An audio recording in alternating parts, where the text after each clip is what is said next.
Desta forma, nós vamos observando então o automatismo e o corpo espiritual, o que ele tem para nós. Compreender ou compreensível salientar que o princípio inteligente no decurso dos tempos plasmou em seu próprio veículo de exteriorização as conquistas que lhe alicerçariam o crescimento para maiores afirmações nos horizontes evolutivos.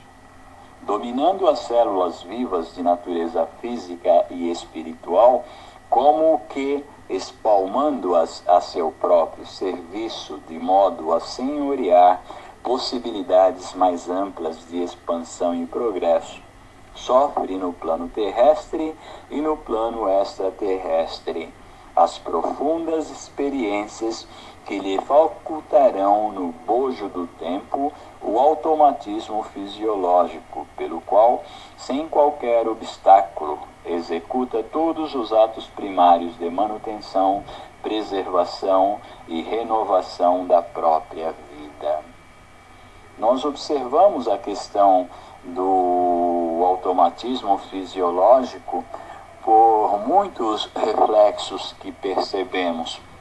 Tanto é que nós temos os reflexos condicionados em psicologia, que foram já estudados durante muito tempo por Pavlov, o célebre estudioso psiquiatra russo, que trouxe para nós um conhecimento muito grande com relação aos reflexos condicionados. Então nós vamos vendo que existem vários membros ou órgãos do nosso corpo que eles trabalham de forma automática. São construídos de tal forma para que hoje nós, ou melhor, foram construídos e desenvolvidos de tal forma para que hoje tivéssemos nós assim esse automatismo, que nós não temos necessidade de falar para o nosso coração, essa válvula magnífica, bater. Ele bate por si mesmo, é automático, a bombear todo o plasma sanguíneo para a nossa organização física, independente da nossa vontade. É o automatismo ao qual nós estamos falando, que André Luiz estudou e trouxe para nós já no ano de 1958. E esse automatismo nós vamos pegar em Pavlov, o célebre estudioso russo, quando ele nos traz também essas informações. É muito interessante o estudo por conta desse aprendizado que vamos assimilando ao longo do tempo. E aqui o André Luiz fala para nós das atividades reflexas do inconsciente. Isso nós temos em nós, que é aquela condição que você está dormindo muitas vezes, e se você perceber alguma coisa que vai te incomodar no corpo físico, você regressa imediatamente para a organização física.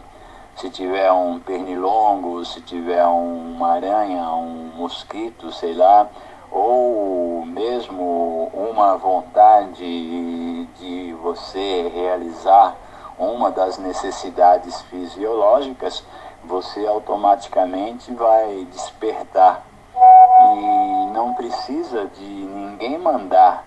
Você, na sua organização, ela vai colocar a necessidade, e você, espírito imortal, onde estiver, você volta rapidamente para a realização da necessidade que a sua organização física precisa.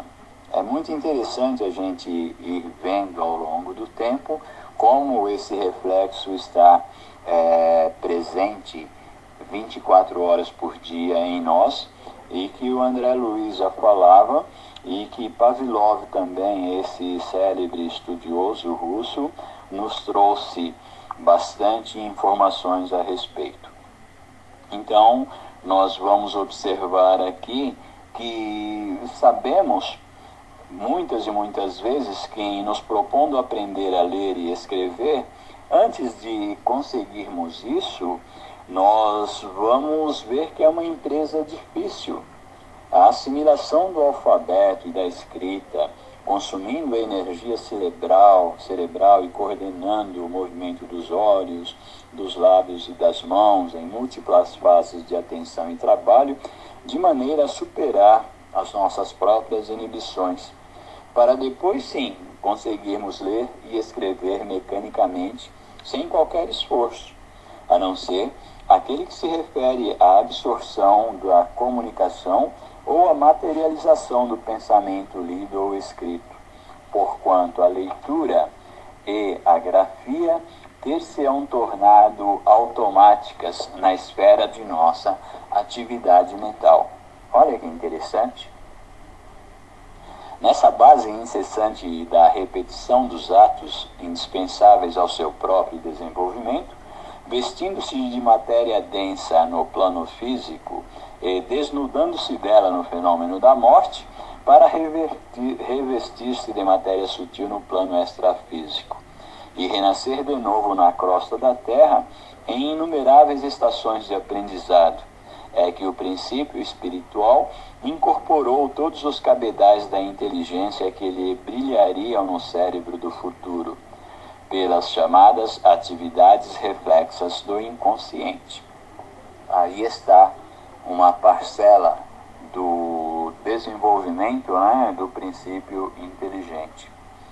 E nós vamos observar ao longo dessa situação toda que nós temos como herança essa questão do automatismo dos nossos ancestrais, assim como na coletividade humana o indivíduo trabalha à comunidade a que pertence, entregando-lhe o produto das próprias aquisições, e a sociedade deve operar a favor do indivíduo que a compõe, protegendo-lhe a existência no impositivo do aperfeiçoamento constante. Nos reinos menores, o ser inferior serve à espécie a que se ajusta.